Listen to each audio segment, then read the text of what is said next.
Um, guess who I am? I'm the crazy one-legged old man in a wheelchair. No, and Pat Robinson, and I am the crazy one-legged old man in a wheelchair. And man, I'll tell you what, I felt so bad. I haven't made a video to speak of, or a podcast on this Help Me Find a Friend in some time now. Um, but the great thing about it is I'm not paranoid anymore. It went completely away after being chronically paranoid for years and years and years and years and years, tormented to the point of just because of it.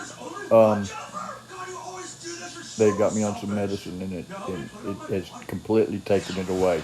And I'm really not much for taking on medicines. Every time I do, they cause me more problems, and I'm going through a lot of issues with this. Um, I have not been out of bed for about a month, very much at all. Um, I get out, clean up, and go to church, and I've been in the shop a few times. Started trying to work on something and get work maybe 30 minutes or so, and then stop, and then back in bed. But I'm hoping it's going to get better. At least, doctor put me on some time released, extended release medicine instead of this medicine that releases all at once. Maybe it'll do better, be easier on my system. I hope so, man, because I'm about ready to quit taking it and become paranoid again because I just feel so bad. But not having being paranoid is so good. It's a oh shit. It's kind of like you're gonna take this medicine and it's gonna make you feel better. Everything's gonna be all right, but it's gonna make you have a heart attack. What do you do? Or it could make you have a heart attack.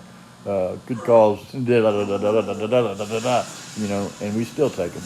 So if the need outweighs the cost, then you have to think about it. And I needed to get where I am now in my headspace, and the cost is my feeling bad.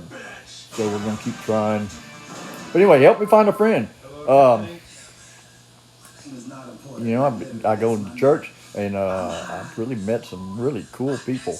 Um, a whole bunch of them, man. Little old ladies and stuff that my mom knew, and they knew my mom and my dad, and they just loved them. And they tell me, they say, well, do you know how sweet your mother was? I said, yes, ma'am, I do. They said, I sure miss her. And I said, well, I can tell you, you don't miss her near as much as I do, because she was a wonderful person. Mary Ann Midget Robinson. She was born a midget, and then later in life became a Robinson. And that's the story there, altogether. She was my dad's first wife. That's what he told everybody. And they were married for 60-something years until he died, and then she died shortly thereafter. But that was his first wife. It was his last wife, but his first wife too. But he was a character. Uh, Help me find a friend, man. That's what I'm after it for. Tell me what to do. What am I doing wrong? Now that I'm not paranoid, I think I could probably have a half decent human relationship with somebody. We don't know. We're gonna have to try. I have a good relationship with my dogs. We have no issues whatsoever. Well, pee where they're not supposed to, or take a dump where they're not supposed to, and it's usually at the most inopportune time, and I have to clean it up. But that's all right. I love them anyway. Wouldn't have it any other way. That's the kind of friend I want. I want the kind of friend that if they take a dump where they're not supposed to, I just forgive them. Or if I take a dump where I'm not supposed to, they forgive me. And that's a literal dump. It's not a real dump. Dump to dump dump dump dump. But man, I miss the good old days. Gilligan's Island, Speed Racer, and cartoons, and all the racist cartoons that Bugs Bunny and all them put out. But they were funny.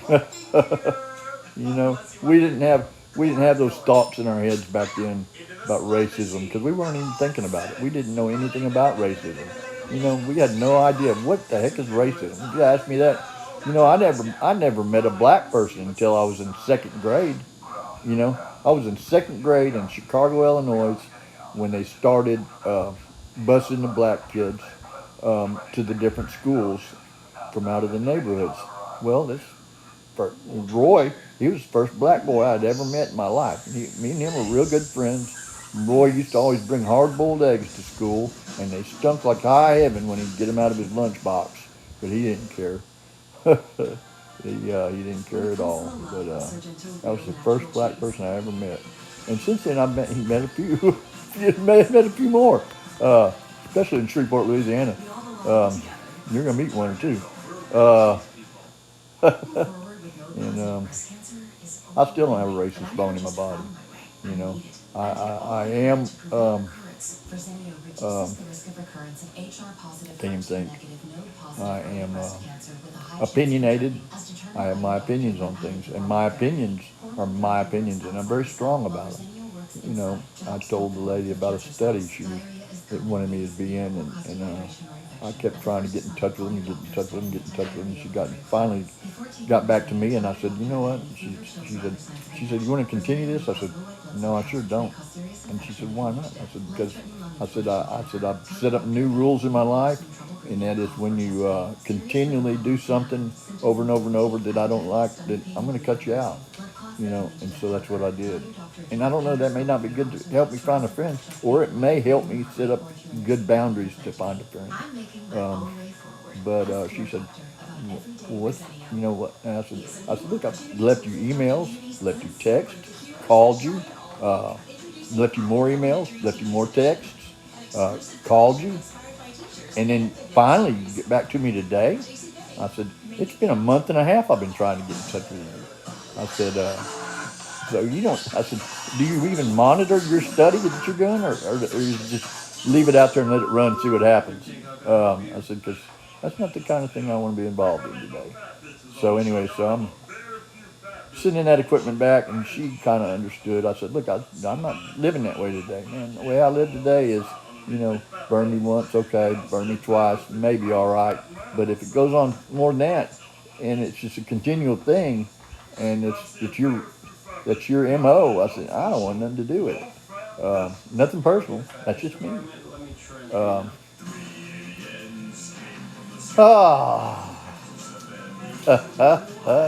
Tink out here running. You know what's so funny? Tink, big old Tink, moose dog. The land shark. A little bitty kitten, got in the shop. I don't know where it came from. Got in the shop the other day and was in there running around. And Tink, she came inside and she was whimpering and looking at the dog door and just whimpering and whimpering and whimpering. And I said, what's wrong, girl? I said, go on outside. And she'd stick her head through there, and then she'd come back in the house. And I was like, what the heck's going on? And so I went to the door, little bitty booger, and he goes, meow. And Tink, she was scared as hell. She didn't know what that thing was. A little black fur ball scared her after death. But, hey, Tink. Hey, Tink, Tink. Tink, Tink, Tink, Tink, Tink. Yeah, you want to show me some love. That's my girl. That's my girls. Both of them. Put that in my mouth a little while. But, you see how much she loves me? See how much she loves me? Yes, she does. Yes, she does. Yes. That's enough licking. I'm clean already. Yeah. She knows I don't feel good. When I don't feel good, she gets right up by my head and just lays, and Queenie lays on the top of the pillow, and she'll bump foreheads with me and just sit there, and I think she listens to me breathing. I don't know. I'm not sure what it is, but you're back. But anyway, listen. I'm gonna eat me some soup, and it's early yet. I'm still gonna call it a day. It's 3:30, and I'm done. The only thing I did was go to the grocery store and pick up my grocery order and bring it in the house. That's the only thing I've done all day, and that was too much, evidently. So, soup and crackers and TV, And the doggies for me. Help me find a friend. See ya.